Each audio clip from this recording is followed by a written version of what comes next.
Hey, what's up, everybody? This is Charles. I want to welcome you guys to another episode of the Dreamerspro Show, where we cover everything from sports, hot topics, classic debates, entertainment, and where we give you guys a fresh perspective on things and how we see them.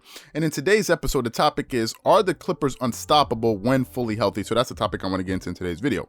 But before we get into that, I want you guys to please make sure you go ahead and hit the like button, hit the subscribe button, hit the notification bell to ensure that you receive the videos when they come out, and make sure you hit the notification button. Also, make sure you check out Dreamerspro Max. It's an online sports community that we created, a place where you can go and start basketball discussions, chat live during games, and so many other cool things. So if you guys are interested in that, be sure to check that out.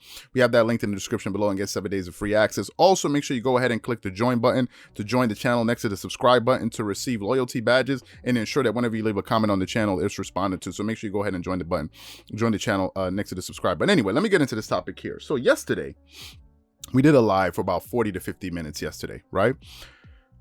During that live, we spoke about the fact that I brought up the concept that, listen, the Clippers have been the best team in the NBA since the All-Star break. They've just been. This is not my emotions. These are not my feelings. This is just what the data is showing me, right? The Clippers have been the best team since the All-Star break, and I said no one is talking about it, right? The Clippers, since the All-Star break, are 19-5. Just think about that. The All-Star break was on March 8th. They're 19-5. They have a winning percentage of close to 75%. Okay, they're averaging roughly 44 rebounds per game. They're averaging about 24 assists per game, right? They're shooting a field goal percentage about 49% from the field as a team since then. They're not the number one, but they're in the top 5. Okay, they're the number 4. Actually, they're the number 4 team in field goal shooting since the All-Star break in the NBA, right? They're shooting about 42% from the 3-point line since the All-Star break. They're still the number 1 3-point shooting team in the NBA prior and after, right? They've been the number 1 3-point shooting team during in the NBA all season long. They're still the number 1 free throw shooting team in the NBA. They're now a top 10 rated defensive team, which they were not earlier in the season. And I think that's one of the reasons the Clippers have been having such a turnaround, especially since the All-Star break has had a contributing factor to that has been their defense. They've just been playing some very good defense. They recently had some very good stretches of basketball that they've been playing, and they're the number 10 team in defensive rebounds in the NBA, which I think is a byproduct of the fact that the team can just make a lot of shots, which allows them to set their defense. That's the importance. That's the power of being a great team that can actually score. Now let's talk about Paul George. Just yesterday, I heard on Undisputed they finally brought him up for the first time in MVP discussion. Obviously, Paul George is not going to win the MVP. I don't care if the Clippers win every single game the rest of the season, all the other teams tumble. He's not going to win the MVP. Is he going to be in the discussion? Probably so, but he's not going to win it, right? So I don't pay much attention to those debates.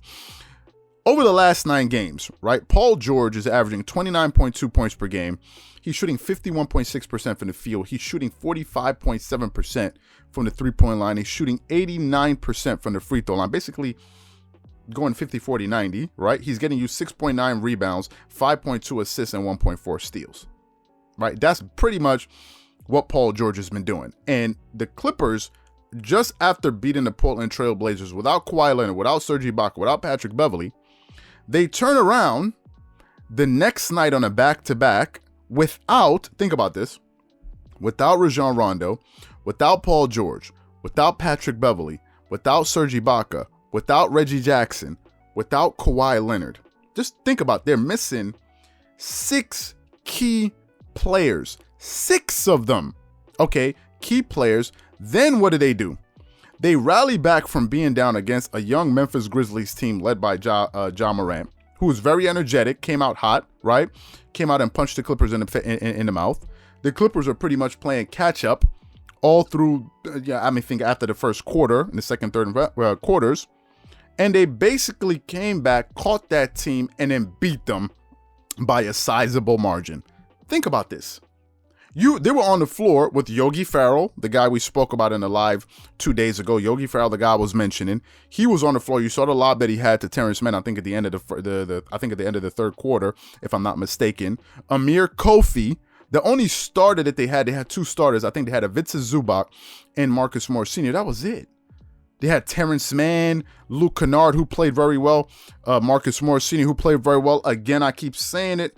I hope a lot of you guys are seeing the value of the importance why Lawrence Frank, the president of basketball operations for the Clippers, said, listen, our number 1 priority as soon as the offseason started was to ensure was to ensure that we went out there and signed Marcus Morris Sr. That was their number one priority in the offseason. I hope you guys are seeing the value that this guy's bringing to the team and the versatility that he's bringing to the team, right? He went out there and had an amazing night, and so did Luke Kennard. Once again, the Clippers went out there and shot 50% from the three-point line. Again, they made 14 three-pointers again, right? And to make it, and what was even probably more impressive was their defense. They held the the Grizzlies. Think about this. They held them to just 43 points in the second half. That's about 21 and a half points they held them to per quarter. 43 points in the second half, and that's the reason why they ended up holding them to about 105. They ended up holding them to 105 points in that game, right? That's just incredible. And they were not even close. They were not even remotely close to being at full strength. Not even remotely close to being at full strength. And this is why I think at this point, this is the deepest team in the NBA. Skip Bayless recently said it, but now, I mean, when you look at things like this that happen, they had no business winning that game. The Clippers had no business winning that game. That game came down to great coaching, a competitive spirit, and this is just a team that's showing you they know how to win games, whether they're up, whether they're down, they're coming back. I didn't see these type of performances from this Clippers team last year, to be quite honest with you. I just didn't see it. Just the other night, the Utah Jazz played against the Los Angeles Lakers. They sat Rudy Gobert, they sat Donovan Mitchell, and they lost to the Lakers in overtime, right? And some people said, cut them some slack. They were without their two stars, and that's completely, totally understandable, because when their two stars came back, they came down and they came back and put a beat down on some other team. I don't remember the team that they beat, but they recently just had a beat down, right? And the Clippers, without, I don't know, I just mentioned 6 players, they came out there and beat a pretty good Grizzlies team that can catch you on a night. If you're not prepared, they can come out and catch you and surprise you. This Grizzlies team already beat the Clippers once this season, right? I think you guys remember that.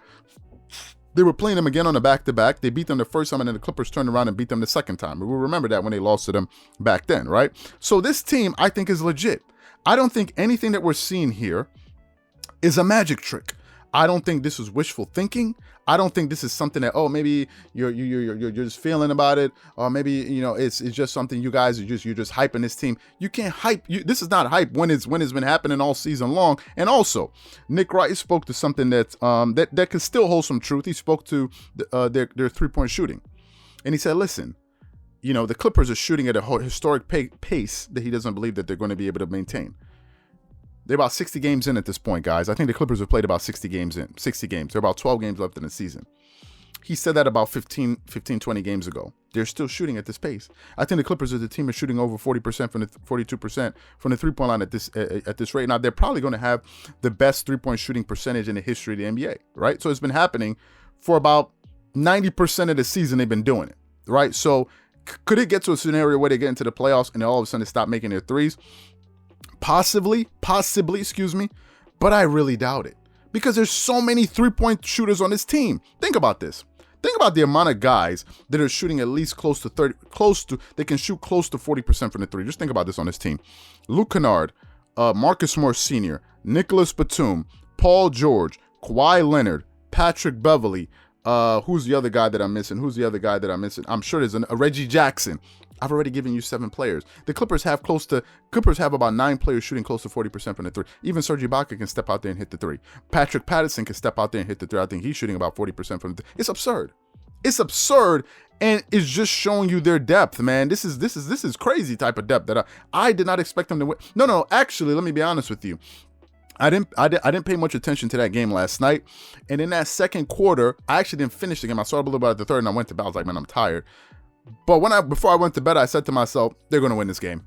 And when I woke up, truly but surely, I saw that they beat that team. So for me, listen, I think when this team is fully healthy, they're going to be a tough out for anybody. I don't care. I said the Brooklyn Nets, when they're fully healthy, they're scary, but they're not just going to go on there and beat up on the Clippers like that. The Lakers is not going to have a cakewalk. I know Stephen A. Smith says when the Lakers are fully healthy, it's not even a question. It's not even going to be close.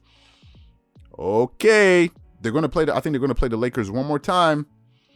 Okay, that's what y'all saying. We shall see. So what I want to know from you guys is, do you think the Clippers, when fully healthy, they're unstoppable? Whatever you guys think, please leave your thoughts and comments in the comment section below. Again, if you enjoyed the video, be sure to make sure you go ahead and hit the like button, hit the subscribe button, and hit the notification bell to be notified whenever we drop our content. Also, don't forget to click the join button to join the channel next to the subscribe button. Once again, this is Charles here from Dreamers Pro. Wishing you guys an amazing day and catch you guys on the next episode. Peace.